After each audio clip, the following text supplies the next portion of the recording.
करण्यामागचं नेमकं कारण हे की मी मनोज जरांगेला 15 वर्षापासून ओळखतोय. मनोज जरांगेंचे स्वप्न काय होते, मनोज जरांगेंचे स्वप्न कसे साकार झाले, मनोज जरांगेने कसा कोणाचा वापर केला, मनोज जरांगेने किती लोकांचे घरं घातले, मनोज जरांगेने कसा समाज भावनिक केला, मनोज जरांगेच्या भावनिकतेमधून कसं मराठीच्या मुलांनी आत्महत्या केल्या. कारण ह्याचा सारा कारणीभूत मनोज जरांगे. कारण ह्याच्यामुळं समाजात एवढ्या आत्महत्या घडल्या, जे तरुण पिढी कुठंतरी भावनिक होऊन ह्याने आत्महत्या केल्या.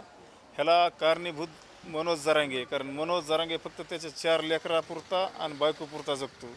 आणि ह्याचे सारे खोडी मला माहिती तर ह्यो एवढा भावनिक करतो, ह्याच्यात तेवढीच कला आहे. ह्याला एक दिवस आहे का समाज ह्याला हे तर उघडं पडलेलाच आहे, ह्याला उघडं पाडलेच मी सर.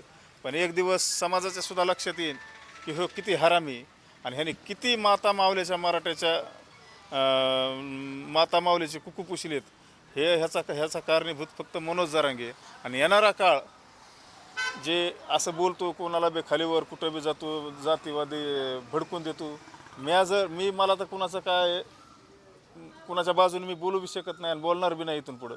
पण मनोज जरांगेला आहे का कुणीतरी सुपाऱ्या दिल्यात की ह्यांना टार्गेट कर, ह्याला अशा माणसाला टार्गेट कर. ह्यो फक्त सुपाऱ्या घेतोय आणि एक दिवस हा सुपारी मॅन आहे का 100% उघडा पडणार येणाऱ्या काळात.